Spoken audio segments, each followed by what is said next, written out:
Kajian Islam. Bismillahirrahmanirrahim. Assalamualaikum warahmatullahi wabarakatuh. Alhamdulillah wassalatu wassalamu ala Rasulillah wa ala alihi wa ashabihi wa man tabi'ahum bi ihsanin ila yaumiddin. Wa ba'd. Allahumma shalli wa sallim ala nabiyyina Muhammadin wa ala alihi wa sahbihi wa sallam tasliman katsiran. Alhamdulillah, segala puji bagi Allah semesta alam yang telah memberikan kepada kita segala kenikmatan yang kita sendiri tidak mampu untuk menghitungnya. Baik dari kenikmatan penglihatan yang Allah berikan kepada kita, kenikmatan pendengaran, hingga kenikmatan iman dan Islam. Yang semua ini patut untuk kita syukuri dengan cara mengamalkan apa yang Allah perintahkan kepada kita semua, agar kelak menjadi hujjah kita di hadapan Allah Subhanahu wa Ta'ala. Salawat serta salam kami curahkan kepada baginda Nabi Muhammad, baginda Nabi kita Muhammad sallallahu alaihi wasallam, serta keluarganya, sahabat-sahabatnya, dan juga para pengikutnya hingga hari kiamat kelak. Ikhwatillah, azanillahu wa iyyakum jami'an. Insyaallah pada sore hari ini, sore yang penuh diberkahi Allah Subhanahu wa taala, dan juga di tempat di masjid ini semoga Allah berikan keberkahan di dalamnya, kita akan menyimak kajian yang bertema agar makin cinta dengan Islam, yang insya Allah akan diisi oleh Al-Ustaz Al-Fadhil Dr. Agus Hasan Basri. Semoga ilmu yang beliau sampaikan kepada kita dapat membangkitkan dan menambahkan iman kita kepada Allah Subhanahu wa Ta'ala, sebagaimana seorang ulama mengatakan ta'ala nu'min sa'atan, mari kita beriman sejenak. Sebagaimana sebelum kajian ini dimulai, perkenankan kami membacakan sekilas biografi tentang Al-Ustaz. Beliau adalah pengurus Pondok Al-Um Malang dan juga ketua pembina Puldapi, yang mana beliau sebelumnya juga pernah melewati proses belajar yang S1-nya di Libya, di Jakarta, cabang dari Universitas Islam, Universitas Imam Muhammad bin Saud di Riyadh. Kemudian beliau juga melanjutkan studinya S2 di Universitas Muhammadiyah Malang, kemudian mengambil diplom di Ma'had di Makkah, dan juga mengambil doktoral S3 di UIK Ibnu Khaldun. Semoga Allah jadikan ilmu beliau bermanfaat untuk kaum muslimin dan untuk Islam secara umumnya. Dan sebelumnya kami informasikan kepada ikhwan dan akhwat semuanya bahwasanya di akhir kajian ini akan kami adakan sesi tanya jawab, baik itu nanti antum bertanya dan Ustaz menjawab, ataupun Ustaz bertanya dan antum menjawab. Nah, bagi siapa yang bisa menjawab, insyaallah akan kami berikan hadiah. Tapi Ustaz berikan hadiah, insyaallah. Ini hadiah untuk yang bisa menjawab dan hadiah. Nah, insyaallah Allah berikan balasan dari Allah Subhanahu wa Ta'ala yang sangat besar. Barakallahu fikum. Memanfaatkan waktu yang ada, kami persilahkan untuk Al-Ustaz Al-Fadhil Dr. Agus Hasan Basri. Fadhil mashkuran mahjur. Assalamualaikum warahmatullahi wabarakatuh. Bismillahirrahmanirrahim. Alhamdulillahi rabbil alamin. Asyhadu an la ilaha illallah wahdahu la syarika lah. وأشهد أن نبينا محمدا عبده ورسوله. اللهم صل وسلم وبارك عليه وعلى آله أزواجه وذريته وصحابته والتابعين ومن تبعهم بإحسان إلى يوم الدين. أما بعد، اللهم إنا نسألك علما نافعا ورزقا طيبا وعملا متقبلا. اللهم زدنا علما وفهما. اللهم إنا نسألك حبك وحب من يحبك وحب عمل يقربنا إلى حبك، ونسألك الفردوس الأعلى ومرافقة نبينا محمد صلى الله عليه وسلم. اللهم آمين. Para hadirin, Bapak Ibu, rekan-rekan semua yang kami cintai, rahimakumullah. juga para pemirsa Al-Maktuk TV dimanapun berada. A'azzakumullah. Alhamdulillah, mari kita bersyukur kepada Allah di mana di sore hari ini 24 Rabiul Awal dipertemukan oleh Allah Subhanahu wa taala dalam sebuah majelis yang dibanggakan oleh Allah, oleh Rasulullah SAW, yaitu majelis ilmu, majelis zikir, yang membuat kita semakin mengerti tentang Islam, semakin cinta kepada Allah, semakin cinta kepada Rasulullah Muhammad SAW,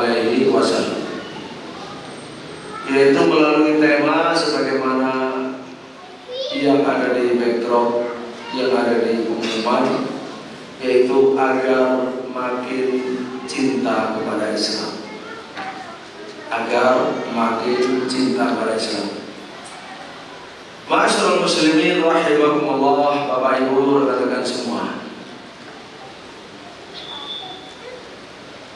Sebelum saya memulai, kita sempurnakan salawat dan salam semoga senantiasa dicurahkan oleh Allah untuk baginda Rasulullah Muhammad sallallahu alaihi wasallam.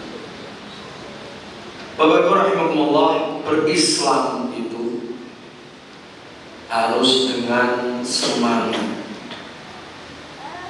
Kita beragama Islam harus dengan semangat, harus dengan optimis, harus dengan perasaan riang, senang, gembira.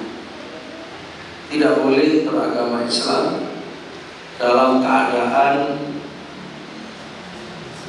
malas, pesimis, bersedih, tapi sekali lagi harus bersemangat. Jadi dalam beragama Islam harus bersemangat. Kira-kira Bapak Ibu setuju kalau beragama Islam harus bersemangat? Setuju ya? Ayo. Berislam itu harus antusias dan tidak boleh biasa-biasa saja. Setuju? Harus setuju.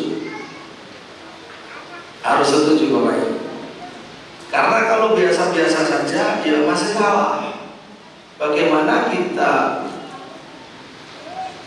menjalani nikmat yang besar dan meyakini untuk menempatkan nikmat yang besar dan sebagai satu-satunya jalan untuk bisa bahagia dunia akhirat, terus kok tidak semangat, itu adalah sesuatu yang tidak nyambung. Tadi ada hal yang harus kita cerahkan diri kita dan pandangan kita. Bapak Ibu rahimahullah, pepatah mengatakan, tak kenal maka tak sayang. Ini pepatah betul apa salah? Betul apa salah? Betul ya? Tak kenal maka tak sayang. Jadi kita insya Allah tahu jawabannya, bahwa kalau orang berislam tidak semangat, berarti sebenarnya dia belum kenal Islam. Begitu belum kenal Islam. Karena kalau sudah kenal Islam pasti senang, pasti semangat, itu pasti. Dengan izin Allah itu matematika itu pasti. Nah, pertanyaannya itu kan pepatah Indonesia. Kira-kira pepatah Arabnya apa yang mirip? Tak kenal maka tak sayang. Kira-kira apa Ustaz? Misalkan man la ya'rif wa yarham, apa begitu? Siapa yang tidak kenal maka tak sayang. Bapak rahimahullah, ini luar biasa. Pepatah Indonesia ini ya bagus lah. Tetapi pepatah Arab mungkin bisa lebih bagus lagi. Orang Arab mengatakan al-insan abdul ihsan. Al-insan abdul ihsan. Manusia itu hambanya kebaikan. Anas abidul ihsan, manusia itu budaknya kebaikan, hambanya kebaikan. Artinya apa? Ma'asyiral muslimin rahimakumullah, yang bisa menyentuh hati, mengambil hati, menawan hati adalah kebaikan. Orang itu akan tertawan hatinya kepada orang yang telah berbuat baik kepadanya. Orang siap menjadi budaknya kepada orang, menjadi budak orang yang telah menolong kepadanya. Semakin besar pertolongan yang diberikan, semakin siap menjadi budaknya. Betul kira-kira? Nyatanya kan begitu.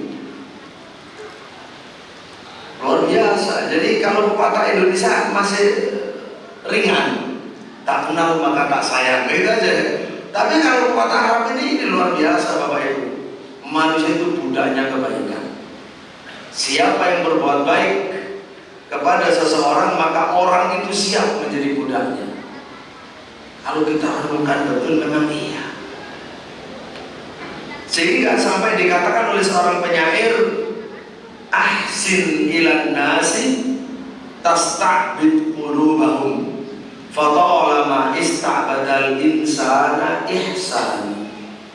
Ini Bapak Ibu sudah menjadi fakta, sehingga diungkapkan juga dalam bentuk syair. Ahsin ilan nas tasta'bid qulubahum, berbuat baiklah kepada orang, kepada manusia, kepada masyarakat, maka kamu bisa menawan hati mereka, sehingga kamu bisa dicintai, karena kamu telah berbuat kepada mereka dan mereka mengenal kebaikan. Karena mereka mengenal kebaikan kita, mengenal jasa-jasa kita, maka mereka hatinya tertawan, mereka mencintai kita, menyayangi kita, siap mengikuti kita, bahkan menjadi hamba sahaya kita. Fatala man istabadal insana ihsanu, maka betapa perbuatan baik itu menjadikan manusia sebagai budak. Ma'asyiral muslimin rahimahullah, saya ingin menyampaikan satu kisah. Kisah ini kisah modern. Kisah terjadi zaman kita. Orangnya kebetulan kemarin 2 hari yang lalu di sini di Indonesia. Orang ini orang Rumania, beragama ya Masehi, Nasrani. Dari Rumania dia melancong ke Turki bersama istrinya berdua. Dia melakukan, ya tentu dia punya hotel, setelah di hotel lalu jalan-jalan di Turki. Begitu enaknya, asiknya, sampai akhirnya di sebuah desa itu kemalaman. Setiap ketemu orang lewat di Turki selalu mengucapkan assalamualaikum kepada 2 orang Rumania. Assalamualaikum, assalamualaikum, assalamualaikum. Orang Rumania ini tidak paham apa yang mereka ucapkan. Mereka takut karena semakin malam mereka tidak tahu jalan pulang. Waktu itu belum ada HP, ya, belum ada internet, belum ada Google Map. Saat peristiwa itu terjadi, yang dia bawa map. Bapak Ibu, tahun 2008 saya kalau safar ke Indonesia itu bawa map 2008. Saya pergi ke Belanda, ke Perancis, ke Belgia, itu di sana sudah ada sudah ada ini GPS, namanya TomTom kalau di sana. Sudah ada GPS, namanya TomTom. Saya ya kagum sekali karena di Indonesia belum ada. Saya masih ingat. Jadi peristiwa itu di sana itu belum ada GPS. Tambah lama dia nggak tahu di mana arahnya. Mau tanya nggak bisa, banyak nggak bisa bahasa Inggris. Pokoknya dapatnya assalamualaikum, nggak paham. Sampai ketemu seseorang, bisa entah bagaimana, pokoknya bisa komunikasi. Dia bertanya, menunjukkan peta bahwa saya di hotel ini kira-kira. Dilihat loh, 40 kilo dari sini, dari desa Ikurati dia 40 kilo. Terus dia minta bagaimana caranya. Saya tidak bisa, ini sudah jam 11 malam, tidak ada taksi di sana, tidak ada. Kata dia, kamu ke rumah, kamu tidur di rumah. Ini padahal belum kenal, takut, tapi gimana? Gak ada pilihan. Sudah, kamu tidur di rumah, besok baru pulang. Dalam keadaan ketakutan, tidak ada pilihan, manut dengan hati-hati. Jangan-jangan orang ini. Sampai di rumah ternyata rumahnya kecil. Didapati ya anaknya sudah tidur, dimasukkan ke rumah, terus dia beres-beres, terus dipersilahkan tidur. Ya, anaknya disingkirkan, istrinya juga, terus persilakan tidur. Mereka menyangka bahwa mereka berdua tidur di kamar sebelah. Ternyata tidak, gak punya kamar lagi. Itu kamar satu-satunya. Memuliakan tamu, mereka tidur di tempat lain lah, kok di depan sini. Selesai, yang pertama ketika dia melihat ke rumah itu, melihat ada anak istri, dia mulai tenang. Oh, berarti orang normal. Dia punya anak istri, tidak mungkin macam-macam, tidak tenang dia. Ya, terus kemudian tidur, bangun pagi, dia sama istrinya itu rencana mau bayar karena merasa sudah ditolong. Tidak kenal, tidak apa, ditolong dengan baik, dimuliakan, disuguhi dan seterusnya. Akhirnya ketika dia bilang, saya harus bayar berapa? Bayar apa? Ditanya, ya bayar sudah diberi tempat, mungkin disewakan. Oh tidak, kami enggak menyewakan. Agama kami, katanya, ya, agama kami menyuruh kami untuk tidak mengambil upah.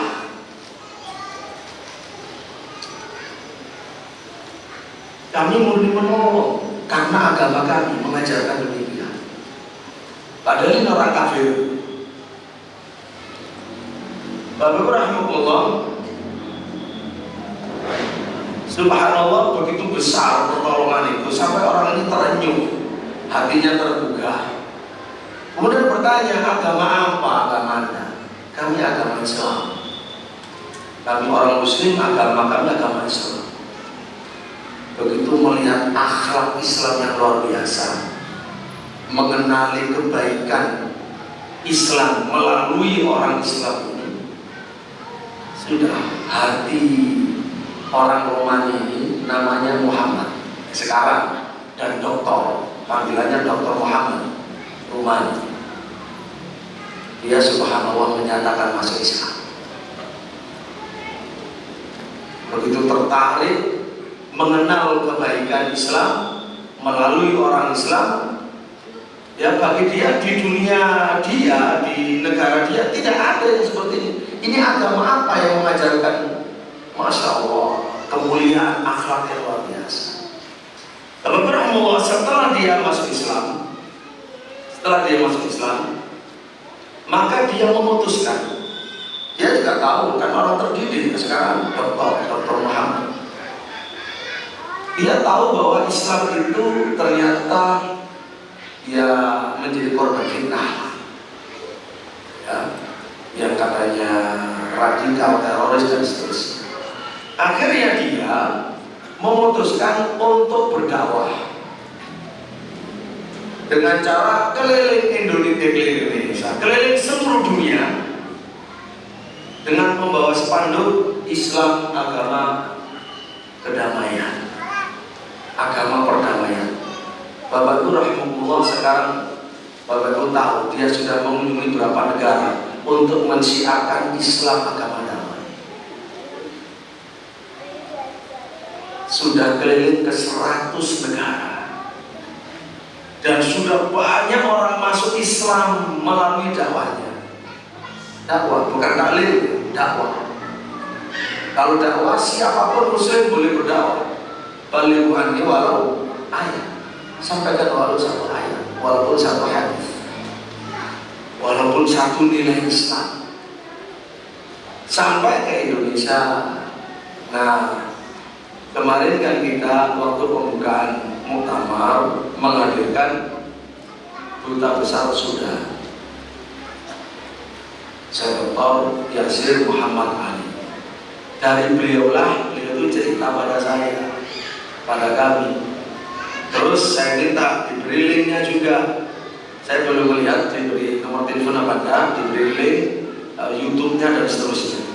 Dan subhanallah Bapak Ibu, kampanye dia Islam agama kedamaian, agama perdamaian, agama damai, melalui spanduk yang terang benderang dan banyak orang masuk Islam melalui ajakannya. Itu ternyata sampai tahu itu pun dia keliling dunia itu banyak yang nyumbang. Dan yang nyumbang itu termasuk orang-orang non muslim. Tahu kalau misinya itu Islam agama damai, itu udah disumbang. Sudah sama keliling dunia aku yang bayarin. Ini orang berpendidikan, masuk Islam tertaut hatinya, tertambat hatinya, takluk hatinya karena mengenal kebaikan Islam. Maka tak kenal maka tak sayang. Bukan hanya sayang saja, siap menjadi budaknya, hambanya, pelayan. Bapak Ibu rahimahullah. Nah inilah bahwa Islam betul-betul akan merubah jalan hidup seseorang. Nanti itu salah satu yang akan kita pelajari. Dari sekian banyak kebaikan Islam itu adalah Islam mengubah jalan hidup manusia. Bapak Ibu rahimahullah, saya tanya kepada para bapak nih yang punya istri atau mas-mas yang punya istri. Kalau para bapak dan sahabat sekalian tahu, mengenal istrinya punya satu kebaikan istimewa, apakah para bapak, para suami menyayangi istri? Menyayangi istri? Pasti kan? Oke, coba bilang ke saya. Terus besok mengenal lagi kebaikan istri yang lain. Bapak dan suami tambah saya tidak? Besok lagi mengenal kebaikan istri yang lain, tambah saya tidak? Terus begitu semakin tambah kenal kebaikan, semakin tambah. Itu pasti, tidak mungkin tidak. Tidak akan tetap, tapi bertambah. Sudah tahu istrinya baik, senang, sayang. Begitu tahu ada kebaikan baru, tidak akan berhenti sayangnya. Sayang akan semakin bertambah.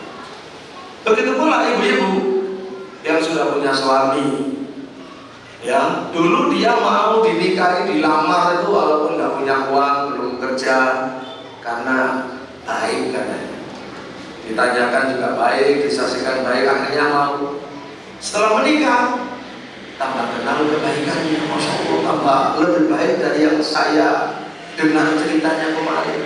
Kira-kira ibu tambah sayang nggak sama suaminya? Tambah sayang. Tiap hari tambah kenal kebaikannya. Tiap hari tambah kenal kebaikan yang lain. Bagaimana? Tambah. Itulah tak kenal maka tak sayang. Itu betul. Kenal apa? Kenal kebaikannya. Tapi kalau kenal keburukannya, tambah benci kan? Kenal keburukannya, benci.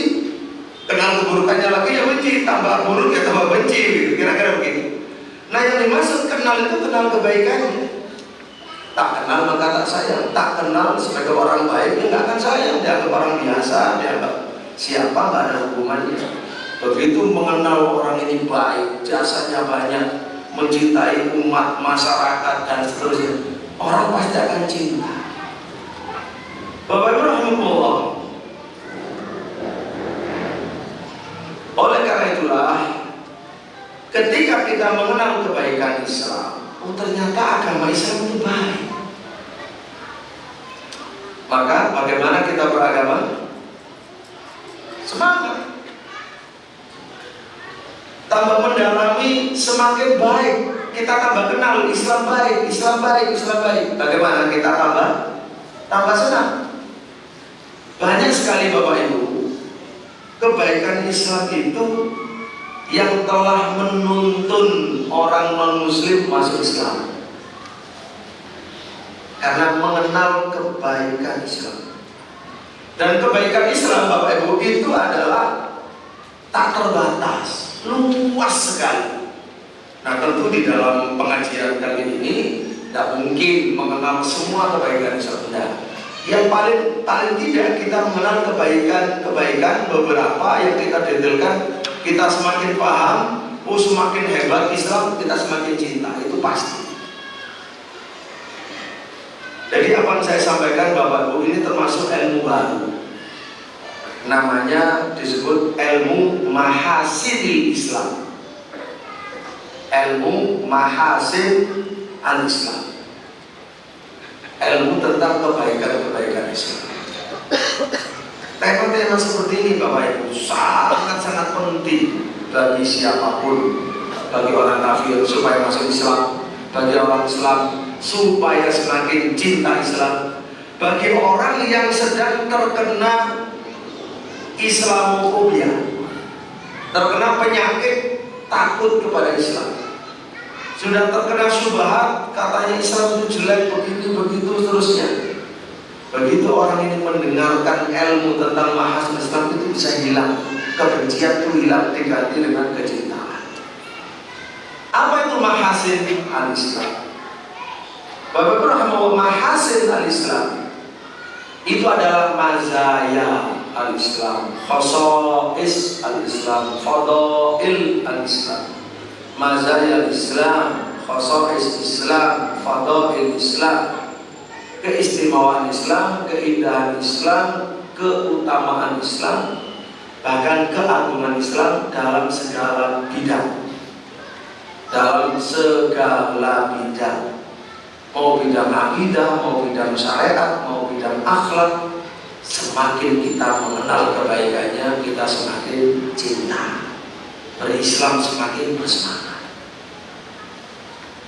Karena itu, kenapa Bapak Ibu orang yang istilahnya hijrah masuk Islam ketika besar, apalagi melalui pencarian panjang, begitu masuk Islam, kenapa Islamnya lebih berkualitas dari yang Islam sejak lahir?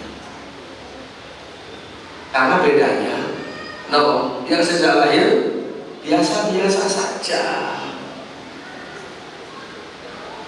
Sementara yang mu'alaf, yang masuk Islam karena pencarian, dia masuk Islam karena tahu Islam itu baik. Setelah dibandingkan dengan yang lain, tidak ada yang mengalahkan Islam. Dia tidak mungkin dia akan bisa disuruh murtad lagi. Tapi kalau lahir dari Islam dan tidak belajar, biasa-biasa saja, nah itu sangat mungkin untuk diiming-iming murtad, dikasih uang, dikasih jabatan dan sebagainya. Karena dia tidak mengenal kebaikan Islam sebenarnya, hanya karena faktor lain. Nah, ini pentingnya kita taklim, ya taklim, apalagi lebih-lebih tentang mahasinu al-Islam. Baik, kita mulai Bapak rahimahullah. Apa di antara contoh mahasinul Islam yang bisa kita kupas agar kita semakin paham kalau Islam itu agama indah, agama bagus, agama baik, agama utama, yang karenanya kita tertarik untuk masuk Islam, kita tertarik untuk meningkatkan diri dalam Islam, kita tertarik semangat menjalani Islam, kita semangat mendakwahkan Islam. Bapak rahimahullah, tadi saya katakan ini banyak, tapi saya coba saya pilih. Pertama, Islam mengentaskan manusia dari kegelapan syirik dan penghambaan kepada makhluk menuju cahaya tauhid dan mengesahkan Allah dalam beribadah. Jadi Islam mengentaskan manusia dari gelapnya syirik,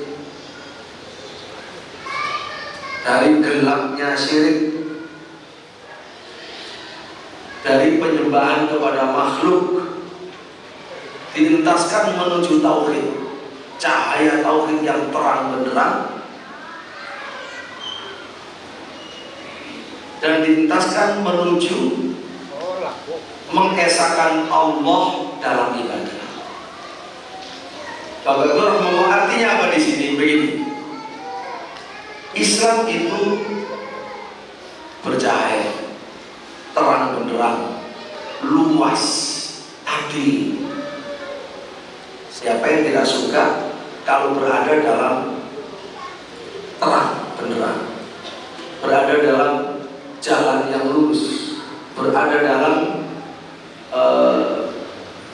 penghambaan kepada Allah Sang Pencipta, dan selamat dari buruknya kesyirikan. Orang yang sudah bisa membandingkan pasti akan cinta Islam, mustahil untuk murtad apapun yang terjadi. Pasti akan menjadi seperti Bilal di zaman Nabi, dan seperti Khobab, seperti Yasir di zaman Nabi SAW. Di mana disiksa, disuruh murtad, diganti dengan apapun tidak mau. Kenapa? Karena tahu betul Islam ini adalah keselamatan.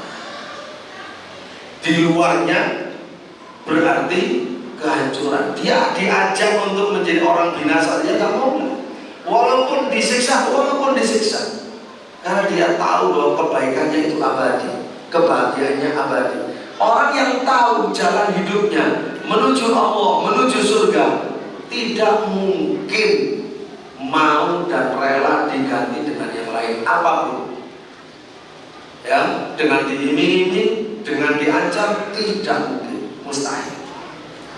Itulah bedanya kenapa kalau zaman sahabat disiksa begitu rupa kok bertahan. Kenapa orang zaman sekarang diiming-iming sedikit kok sudah pindah agama? Bedanya Bapak Ibu, karena mereka yang bertahan itu tahu, sadar bahwa jalan yang dia tempuh jelas, tujuannya jelas, akibatnya jelas. Tapi orang sekarang ketika mudah untuk berganti, ketika diberi kemanfaatan duniawi yang sedikit, karena nggak jelas. Setelah itu apa, akibatnya apa, nggak jelas. Jadi yang membedakan adalah wuduhut thariq, jelasnya jalan atau tidak jelasnya jalan. Itu Bapak Ibu. Baik, mari sekarang kita pelajari beberapa poin ini untuk menjabarkan apa sih buruknya syirik. Memang syirik itu buruk. Saya sebagai orang muslim berarti harus bangga, harus senang, harus bersyukur, harus semangat ketika sudah tidak syirik. Bapak rahimahullah, Pertama, ya misalkan ya pertama untuk alasannya bahwa syirik menyekutukan Allah apapun bentuk dan rupanya, Bapak Ibu, itu semuanya adalah ngarang, mengada-ngada secara dusta atas nama Allah. Tidak pernah ada izin dari Allah. Jangankan pujian, izin tidak ada. Ini namanya memalsu agama. Allah mengatakan, "Ubudullaha ma lakum min ilahin ghairuh in antum illa muftarun." Illa muftarun. Ini ucapan Nabi Hud alaihissalam kepada kaumnya. Sembahlah Allah. Kalian tidak punya sesembahan selain Allah. Sesungguhnya kalian hanyalah mengada-ngada, membuat-buat kebohongan dan kedustaan dalam ritual, dalam ajaran agama. Jadi syirik disebut oleh Allah sebagai orang yang muftarun, orang yang mengada-ngada, memalsu agama, menyandingkan Allah dengan yang lain.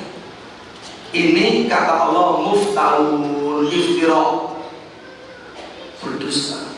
Bapak Ibu, berdusta itu baik atau buruk? Buruk. Berdusta atas nama Allah, mengarang-arang agama, lancang terhadap Allah, itu buruk. Sementara tauhid itu baik. Dia murni taat kepada Allah, beradab kepada Allah. Beradab itu kemuliaan akhlak yang mulia. Maka beribadah kepada Allah secara tauhid itu akhlak mulia, adab kepada Allah, al-adab ma'allah. Sementara syirik itu tidak beradab, muftarun. Ya, itu poin satu untuk betapa syirik itu buruk. Sebelum itu, apa itu syirik? Syirik, Bapak Ibu, adalah ja'lus syariki lillah fil mulk wa fil uluhiyah wa fil asma wa sifat. Membuat sekutu bagi Allah, baik dalam penyembahan, mestinya Allah satu-satunya disembah, dia nyembah juga selain Allah, itu syirik. Itu satu, menyekutukan dalam penyembahan. Ada juga menyekutukan dalam kekuasaan Allah. Mestinya meyakini Allah itu satu-satunya pencipta, penguasa alam semesta, pengatur alam semesta, penentu nasib manusia. Ternyata dia meyakini selain Allah ada yang mengatur, selain Allah ada yang berkuasa. Bukan Allah satu-satunya berkuasa yang menentukan nasib tersebut. Ini buruk sekali. Menyekutukan Allah di bidang kekuasaan Allah. Begitu pula di bidang asma sifat. Nama Allah itu khusus untuk Allah, sifat Allah khusus untuk Allah. Ketika Allah diberi sifat manusia atau manusia diberi sifat Allah, itu syirik. Makanya dikatakan Allah punya anak, syirik. Allah punya istri, syirik. Ya kan? Allah adalah Tuhan Bapa, syirik. Jadi Bapak Ibu rahimahullah, itu semuanya muftarun. Baik, kita lanjut biar mengerti. Poin kedua, keburukan syirik ini Bapak Ibu adalah inna syirka la zulmun azim. Sesungguhnya syirik itu kezaliman yang besar. Kezaliman itu apa? Penganiayaan. Kezaliman, penganiayaan yang besar, lawan daripada keadilan. Setiap orang suka keadilan. Tauhid itu adil. Menyembah yang mencipta saja itu adil. Ini kok menyembah pencipta dan yang lainnya, nah itulah namanya zalim. Zalim itu jahat. Kalau kita menganiaya hak orang, Bapak Ibu, menganiaya hak orang, contohnya menganiaya hak orang loh, apa contohnya? Hak orang kita aniaya, kita ambil dengan paksa, kita curi, kita rampok, orang yang kita pukul, orang yang kita bunuh, itu kan kejahatan besar, zalim namanya. Karena haknya orang dicederai, dilanggar. Lah ini syirik itu Bapak Ibu haknya Allah, itu dilanggar. Pelanggaran terhadap, coba sekarang bagaimana manusia itu memandang pelanggaran HAM itu sebagai kejahatan berat. Negara bisa dihukum sedunia gara-gara pelanggaran HAM. Jadi luar biasa kemungkarannya. Lah ini di atas itu semua, ini melanggar haknya Allah yang Maha Agung. Jadi inna syirka la dzulmun adzim. Baik, poin ketiga untuk menunjukkan syirik itu buruk, Bapak Ibu. Nabi SAW bersabda, ijtanibu as-sab'a al-mubiqat. Nah, apa artinya? Jauhilah 7 dosa besar yang menghancurkan, yang membinasakan. Al-mubiqat, al-muhlikat. 7 dosa besar yang menghancurkan, yang membinasakan pelakunya. Satu dari 7 dosa yang menghancurkan itu adalah asyirku billah. Itu pertama disebut. Mahia ya Rasulullah, apa itu 7 dosa besar yang menghancurkan? 1, syirik kepada Allah, nomor 1. Jadi ada syirik kepada Allah, kemudian ada sihir, ya, ada membunuh jiwa yang haram darahnya, memakan riba, memakan harta anak yatim, ada lari dari medan perang, menuduh wanita solihah dengan tuduhan zina, wanita suci dengan tuduhan zina. Jadi ini 7 dosa yang buruk sekali. Nomor 1-nya adalah syirik. Jadi syirik itu sesuatu yang sangat buruk, yang membinasakan pelakunya, membuat hancur binasa pelakunya. Bapak Ibu rahimahullah, itu poin ketiga. Poin keempat, Nabi pernah ditanya oleh Abdullah bin Mas'ud radhiyallahu anhu, sa'altu Rasulullah sallallahu alaihi wasallam, ayyul dzambi a'zam? Wahai Rasulullah, dosa yang paling besar itu dosa. Kata Nabi, anta ja'ala lillahi iddan wa huwa khalaqaka. Dosa yang paling besar itu kamu menjadikan untuk Allah sekutu, padahal Allah itu yang menciptakan kamu. Nabi SAW menyebut anta ja'ala lillahi niddan. Niddan itu ya syarikan. Makanya syirik tadi ja'lus syarik lillah. Ja'lus syarik lillah, menjadikan sekutu bagi Allah, baik fil rububiyah wal uluhiyah wal asma wa sifat. Apakah hak Allah untuk disembah itu kemudian dipersekutukan? Hak Allah dalam kekuasaannya, penciptaannya terhadap alam semesta dan kekuasaan pengaturannya itu dipersekutukan? Atau hak Allah tentang asmaul husna, tentang sifat-sifatnya yang luhur, kalau itu dipersekutukan, itu semuanya syirik, dosa besar. Jadi Nabi dengan nas yang jelas menjadikan syirik adalah dosa paling besar. Dosa paling besar. Bapak rahimahullah, baik. Kemudian tentang poin buruknya syirik, biar kita tahu bahwa kita ketika berislam, bertauhid, itu kita berada dalam nikmat yang agung. Kita harus senang, kita harus bergembira, harus bersyukur, lalu bersemangat menyelamatkan orang lain dari dosa yang paling buruk. Kelima Bapak-Ibu alasannya, ya, dari Abu Musa al-Asy'ari radhiyallahu anhu, Rasulullah itu dia bersabda, kemudian diriwayatkan oleh Abu Musa, lalu disampaikan oleh Abu Musa. Suatu hari Abu Musa pernah berkata, ayuhan nas, wahai manusia, jauhilah syirik ini. Jadi syirik itu sesuatu yang wajib dijauhi, berarti buruk, wajib dijauhi. Kalau tauhid wajib dipegang erat, Allah wajib kita berusaha mendekat kepadanya. Tapi kalau syirik wajib dijauhi. Wajib dijauhi berarti buruk. Kalau tidak buruk nggak akan diperintah untuk menjauhi, untuk dijauhi. Terus Bapak Ibu rahimahullah, kata Abu Musa, karena syirik ini salah satu alasan untuk hati-hati sekali. Syirik ini lebih lembut, lebih samar daripada merayapnya semut hitam, ya, merayapnya semut hitam. Terus kalau kita lanjutkan, di waktu malam di atas batu hitam, kira-kira tambah samar kan?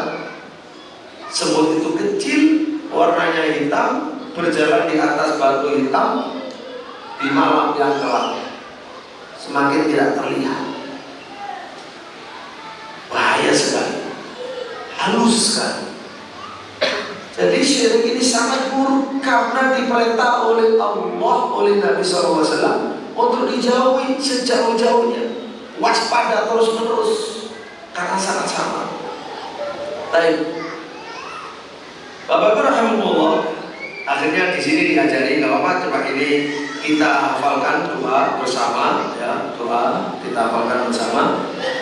Akhirnya setelah Abu Musa ini menyampaikan hadis Nabi SAW, maka para sahabat bertanya, ya Rasulullah, bagaimana ya caranya bisa selamat dari syirik? Kan syirik itu lembut, tidak terasa. Artinya dari sini kita bisa menyimpulkan banyak orang yang melakukan syirik tidak merasa. Itu kan bahaya sekali. Maka dari sini para sahabat yang sangat ingin selamat bertanya, wahai Rasulullah, bagaimana caranya kita selamat dari dosa yang samar seperti ini? Maka Nabi menunjukkan kepada satu doa ini penting Bapak.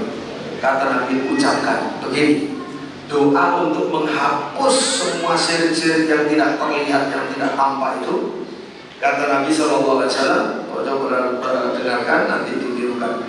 Allahumma inna na'udzubika, Allahumma inna na'udzubika min an nusyrika bika syai'an, min an nusyrika bika syai'an, min an nusyrika bika syai'an na'lamuhu wa nastaghfiruka lima la na'lamu. Saya ulangi, ada 3 kali, 3 kata, 3 kelompok kata. Allahumma inna na'udzubika min an nusyrika bika syai'an na'lamu. Kita jadikan 2. Allahumma inna na'udzubika, Allahumma inna na'udzubika. Coba ditirukan, Allahumma inna na'udzubika, Allahumma inna na'udzubika, Allahumma inna na'udzubika, Allahumma inna na'udzubika. Artinya kan, Allahumma ya Allah, inna kami na'udzu, minta perlindungan, bika kepadamu. Ya Allah, aku minta perlindungan padamu. Ya Allah, lindungilah aku. Itu maknanya. Min an nusyrika bika syai'an na'lamuhu. Min an nusyrika bika syai'an na'lamuhu. Min an nusyrika, min an nusyrika bika syai'an na'lamuhu. Jadi minta perlindungan dari apa? Min, dari an nusyrika bika, dari kami berbuat syirik kepadamu, dari kami berbuat syirik padamu. Syai'an na'lamu, sesuatu yang kami sudah tahu. Jadi kita minta perlindungan dari syirik yang kita sudah tahu. Ada syirik yang jelas, nyembah berhala, nyembah patung, nyembah benda apa saja, ya, nyembah benda, nyembah sesuatu makhluk yang dikeramatkan. Itu kan kita tahu semua, insya Allah ya. Maka kita mau, ya Allah, aku berlindung padamu dari berbuat syirik yang kami tahu. Kalau itu syirik, dari berbuat syirik yang kami tahu, kalau itu syirik. Min an nusyrika bika syai'an na'lamu. Yang terakhir ketiga, wa nastaghfiruka lima la na'lam. Wa nastaghfiruka lima la na'lam. Dituliskan wa nastaghfiruka lima la na'lam. Ya Allah, ampuni kami apa yang kami tidak tahu. Syirik-syirik tidak tahu, syirik-syirik yang lembut-lembut saya tidak tahu. Ampuni juga ya Allah. Yang besar ampuni, yang besar lindungi dari melakukannya. Yang kecil-kecil, kalau itu sudah terjadi ya Allah, karena nggak sadar, lembut sekali, ampuni kami ya Allah. Doa ini penting apa? Penting? Penting Bapak. Ya, bisa nanti ya Ustaz mungkin menuliskan. Baik, berikutnya masih kita sebutkan bentuk buruknya. Buruk sekali syirik Bapak Ibu, yaitu Nabi SAW itu bersabda. Salah satu sabdanya begini, hadis Imam Ahmad, hadis panjang sekali Bapak Ibu, yang intinya di sini diperintah oleh Allah dengan beberapa perintah. Perintah yang pertama adalah di hadis panjang ini riwayat Imam Ahmad, kalian harus menyembah Allah tanpa melakukan kesyirikan sedikit pun. Sembahlah Allah, jangan menyekutukan Allah sedikit pun jangan. Terus, nah, perumpamaan orang yang musyrik itu begini, kata Nabi, biar kita tahu perumpamaan hal tersebut. Perumpamaan orang yang tidak bertauhid, orang yang syirik adalah seperti kamatsali rajulin ishtara abadan, seperti seseorang membeli budak min khalisi malihi, dari uangnya sendiri murni, bila bin awarikin, uang emas atau uang perak, faja'ala ya'malu wa yu'addi khullatahu ila ghairi sayyidi. Yang intinya kata Nabi, buruknya orang yang musyrik itu seperti ini, dan kita disuruh bayangkan oleh Nabi. Ada seseorang, anggaplah kita, di antara kita yang hadir, punya uang perak, dinar, punya uang perak, dinar, dirham, murni uang kita. Lalu kita membeli budak. Di zaman budak, Bapak Ibu, di zaman budak, budak itu seperti hewan yang dijual belikan, ada pasarnya, dijual, ya, dibeli, dihibahkan, dihadiahkan, dan seterusnya. Tapi Bapak Ibu, walaupun sekarang ini sudah tidak ada namanya perbudakan dan pasar budak, tapi saya tanya, perdagangan manusia ada nggak? Ada, banyak, ribuan Bapak Ibu. Orang menjual orang, jadi orang itu dijual, bukan budak padahal. Dan ini cukup besar kasusnya, besar. Baik, kita lanjut dulu. Katakan begini, ini kan tidak sah, kejahatan besar. Kalau jual beli budak boleh di zaman budak. Kalau jual beli manusia sekarang itu kejahatan besar Bapak. Seperti orang yang membeli budak dengan uangnya sendiri, lalu ditempatkan di rumahnya, dikasih makan minum, lalu dibilang begini, kamu budakku, silakan kamu bekerja, hasilnya laporkan kepadaku, setorkan kepadaku, karena kamu budak. nanti hakmu tak penuhi. Kamu makan, kamu minum, kalau perlu kamu perlu menikah, tak nikahkan. Itu dalam Islam. Tiba-tiba Bapak Ibu, kata Nabi SAW, dia bekerja, hasil kerjanya diberikan orang lain. Udah kita beli, Bapak Ibu beli, milik kita, kita kasih tempat, kita kasih makan, kita suruh bekerja, hasilnya untuk kita yang punya. Ternyata tidak, dia setorkan ke orang lain. Kata Nabi begini, siapa di antara kalian yang suka budaknya berbuat begitu? Kalau ada yang suka kalau punya budaknya berbuat begitu? Ada yang suka? Tidak mungkin, mustahil. Jangankan budak, kita mungut anak kan dipungut dari orang melarat, dari pinggir jalan, dari gelandangan, katalah dimandikan bersih, disekolahkan, dibiayai sampai jadi orang, dia masih tetap di rumah kita. Ya paling tidak, nah kalau kamu ada lebihnya ya gak apa-apa, berikan sama orang tua angkat yang masuk. Ternyata tidak diberi sama sekali, malah tahu-tahunya diberikan kepada orang lain, kepada tetangganya, bahkan musuhnya yang memungut, gitu ya kira-kira. Mangkel tidak? Berhak marah tidak? Berhak marah, padahal ini bukan budaknya. Ini bukan budak Bapak Ibu. Kita aja marah. Kurang ajar anaknya. Dibesarkan, dibiayai semuanya, ditunjukkan, bahkan ditunjukkan udah kamu ingin bekerja, kamu bekerja di sini, tak tunjukkan udah kamu bekerja. Ya kalau silakan disimpan untuk kamu, kalau kamu ngasih ya monggo. Ya. Ternyata nggak ngasih ke orang lain, musuhnya yang dikasih terus, ya pasti marah. Padahal ini budak, apalagi itu budak milik kita. Itu Nabi yang bersabda. Kata Nabi SAW, fa'ayyukum yasurruhu ayyakuna abduhu kadzalik. Siapa di antara kalian yang suka budaknya model kayak begini? Maka Allah Subhanahu wa taala yang menciptakan dari tidak ada menjadi ada, disuplai semuanya, dikasih panca indera, dikasih udara, dikasih air, dikasih semua kebutuhan hidupnya. Suruh sujud kepada Allah, tidak mau, sujud sama pohon.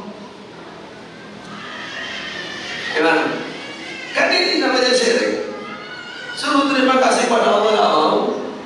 Atau mungkin kadang-kadang pada Allah, kadang-kadang pada pohon atau makhluk yang lain, kan kurang ajar. Ini buruk sekali, buruk sekali. Seperti yang disabdakan oleh Nabi SAW.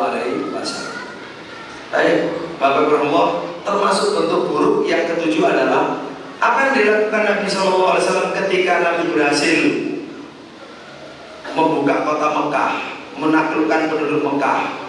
Nabi membawa tongkat atau membawa tongkat atau membawa apa namanya di tangannya, membawa kaus, membawa busur panah. Nabi membawa busur panah atau membawa tongkat. Terus apa yang dilakukan? Apa yang dilakukan Nabi? Menghancurkan berapa? Seluruh patung yang ada di Ka'bah sebagai simbol kesyirikan. Sudah berakhir. Ya, simbol kesyirikan dihancurkan oleh Nabi SAW. 360 berhala dihancurkan. Karena itu perbuatan yang syirik, yang hina, yang dusta, yang menghancurkan pelakunya. Dan terakhir unsur ke-8 Bapak Ibu Allah, itu ada termasuk tafsir surat Al-Isra ya, ja'al haqq wa zahaqal batil innal batila kana zahuqa. Ke-8 yaitu ternyata syirik Bapak Ibu dinisbatkan oleh Allah kepada perbuatan setan. Nah, ini penting. Syirik itu dinisbatkan kepada perbuatan setan.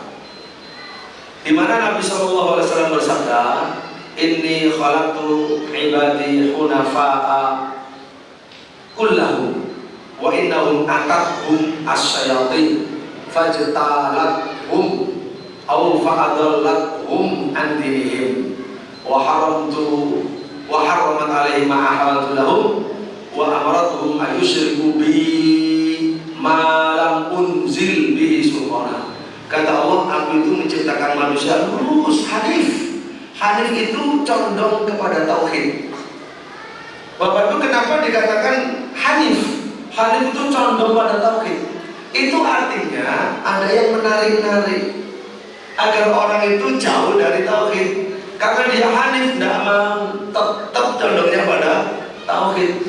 Model apapun orang menggoda, menggiurkan, menakutkan, mempengaruhi agar mau ke syirik, tidak, dia tetap condong ke tauhid. Jadi artinya orang hanif itu orang yang istiqomah di atas tauhid, apapun rintangan dan tantangan.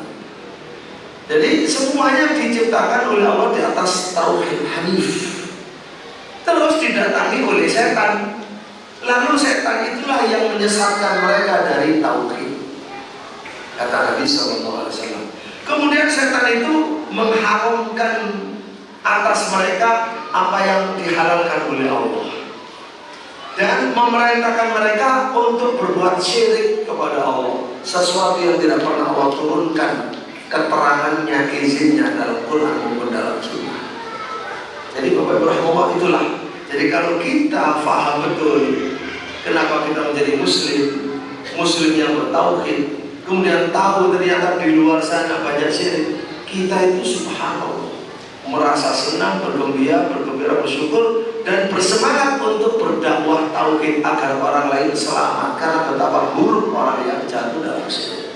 Itu Bapak Ibu orang yang faham, maka berislam semangat. Sehingga semangat tanda belum faham. Setuju kira-kira ya? Tak sayang maka tak kenal maka tak sayang. Turun kenal tauhid maka tidak sayang. Bapak Ibu rahimahullah. Baik, yang kedua, ini kan satu ya, paling tidak kita dapat dua.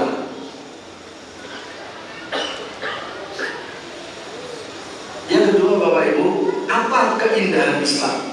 Padahal saya bilang tak terbatas.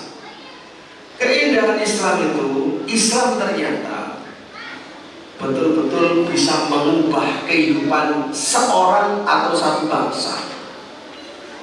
Islam itu membuat revolusi dalam kehidupan seseorang atau kehidupan satu bangsa. Merombak total, luar biasa ya, Islam. Contoh konkret Bapak Ibu, ini contoh konkret adalah orang Arab. Orang Arab zaman dulu itu, orang Arab Quraisy dan Jazirah Arab ya, dikenal sebagai apa? Di antaranya umat yang bagaimana? Umat jahiliyah, umat penyembah berhala, kan gitu ya, dan lain sebagainya. Artinya umat buta huruf. Baik, umat buta huruf, umat yang berpecah belah, umat yang nyembah berhala, umat yang jahil, termasuk kalau lahir anak perempuan merasa aib, dibiarkan kalau sudah besar ya, sudah agak besar malah dikubur hidup-hidup, kan buruk sekali, jahil. Subhanallah, begitu masuk Islam, mengikuti Nabi SAW dalam waktu singkat, paling singkat, ini mukjizat, tidak ada duanya sampai hari kiamat. Alhamdulillah, dalam waktu singkat menjadi umat yang berperadaban, berakhlak mulia, bersatu, berwibawa, memimpin dunia dengan akhlaknya, menyebarkan ilmu ke seluruh dunia. Bapak Ibu rahimahullah, ini mukjizat. mukjizat Islam. Semua manusia, para peneliti walaupun kafir mengakui ini mukjizat. Hanya Islam yang bisa melakukan ini. Baik, nanti kita sebutkan contoh-contohnya. Sekarang pendalaman, ya. Contohnya mana? Contoh yang dulu. Ya. Tadi contoh yang sekarang tadi adalah contohnya tapi orang mana tadi? Orang Eropa dari Rumania. Bagaimana sebelum Islam dia orang tidak mengenal apa itu hidup, kemana mau hidup, jahiliyah.